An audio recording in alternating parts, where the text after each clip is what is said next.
索隆身世公布，三智能力揭秘，海贼王1005卷 SBS 专栏解读。大家好，我是朱二笨。等了这么多年，尾田终于是把索隆的来历交代了。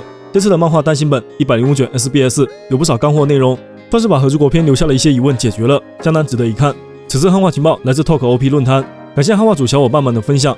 首先就是大家最在意的索隆的身世之谜，有关的提问在92卷、96卷、101卷 SBS 都出现过，尾田都没有特别肯定的回答，真的算得上是一波三折。经过了这么久，现在和之国也完结了。尾田原话是觉得在本片里没有机会解释了，索性就在这次的105卷 SBS 专栏里给出最终答案：索隆的家谱。55年前，双月跟上郎打杀了河道与文字和研磨，并将研磨送给了当时4岁的光月玉天，然后他带着25人的船队出海，成员包括双月牛丸的姐姐双月正子以及木匠港友。3年后，他们来到东海某个村子，赶走了这里的山贼，救下了村民。后来10名船员定居在这里，建立了双月村。双月跟三郎与村里的姑娘相爱，生下了双月跟四郎。双月跟四郎又与村里的姑娘生下了双月古伊娜。古伊娜意外身亡后，河道与文字被赠予索隆。双月正子则是与村中的剑客罗罗诺亚平佐洛相爱，生下了罗罗诺亚兰。兰与盗贼的女儿泰拉生下了索隆。兰后来在与海贼的战斗中死去，泰拉则是病逝。索隆从小就在双月村长大，被跟三郎教导了舍民制。父母的遭遇也许是索隆成为海贼猎人的原因吧。而留在和之国的双月牛丸，也就是双月正子的弟弟，后来被凯多击败，与其他2位大名被关进了山洞中。遇见大河后自称某某。多年后，索隆在恐怖三维帆船遇见了僵尸剑士双月龙马，2个人进行了一场对决，但索隆对龙马毫不置信。其实算下来，索隆也是龙马的子孙，所以当时他在与鲸交手时，霸王狼和和松都觉得他很像龙马和牛丸，算是伏笔回收。尾田没有把这些故事放在正片中，估计也是觉得并不是特别重要。不过这段设定大概又会变成血统论的素材，被大肆抨击了。我很少参与这类问题，不过还是从剧情角度来聊聊。血统论的前提是血统真的有什么特殊能力，但双月家族这么多人，有名的剑士只有3个，这族的血脉似乎并没有加持到剑士这个职业。硬要说的话，双月家有点像书香世家类似的刀剑世家，文化氛围比较浓厚吧。但这也并没有影响到索隆，因为他并不是双月。索隆作为草帽海贼团勤奋的代表，这一路走来的努力，相信大家也有看到。别人的身世好歹还有点踪迹，索隆在和之国前是一片空白，直到现在也只是在 SBS 里很随意的公布了，明显是不太重要的设定，之后估计也不会对剧情有影响，还是希望大家求同存异，友善讨论吧。来看下一个问题，之前小玉祭拜父母的画面，有不少人从墓碑上发现了黑炭的字眼，尾田这次直接确认了，小玉确实是来自黑炭一族，小玉与大蛇的头发颜色一致，也算是一个小小的伏笔。虽然黑炭大蛇一直执着于复仇，最后变成了个变态，但是小玉却走上了和他完全不同的道路。尾田最后还卖了个关子，如果周围的人知道了小玉的身世，会怎么看待他呢？不知道算不算挖了个新坑，但是至少像黑炭木蝉、黑炭大蛇这类野心家暂时是不会出现了。来看下一个问题，公布了海军2名新角色绿牛和黑马的角色原型。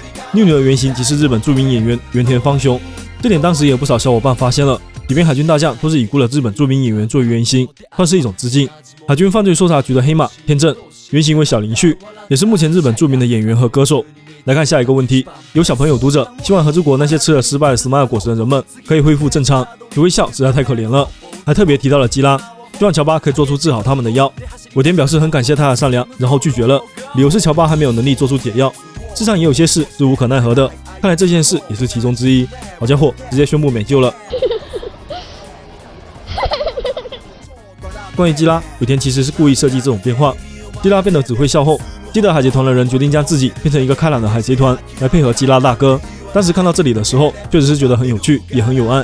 但凡遇见过路飞的人都会被传染到欢笑，这就是乔伊波伊的力量。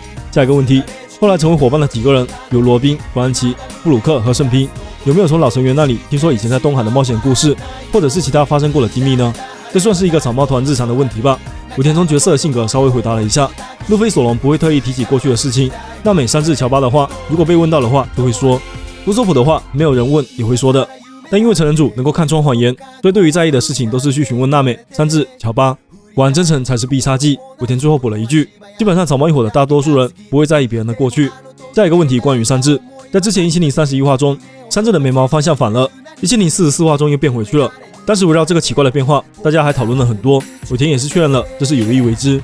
他的回答是，当时在蛋糕岛篇，三智的姐姐和兄弟们因为血统因子操作，从出生起就拥有超人般的身体以及非常强韧的外骨骼，唯独三智由于母亲的抵抗，作为普通的人类诞生于世。尾田画出了雷九和其他兄弟的眉毛，全部可以组成66的图案，所以杰尔玛66其实是指眉毛的方向，而三智的方向则是完全相反，暗示三智与其他人不同。后来战斗服成为了奇迹，山治的科学潜能被激发出来。1031话描绘的就是这样的一战。山治原本就对火有着异常高的耐性，也是源自这个原因。基本上尾田的解释和我们当时分析的观点一致，就是战斗服激发了山治的能力。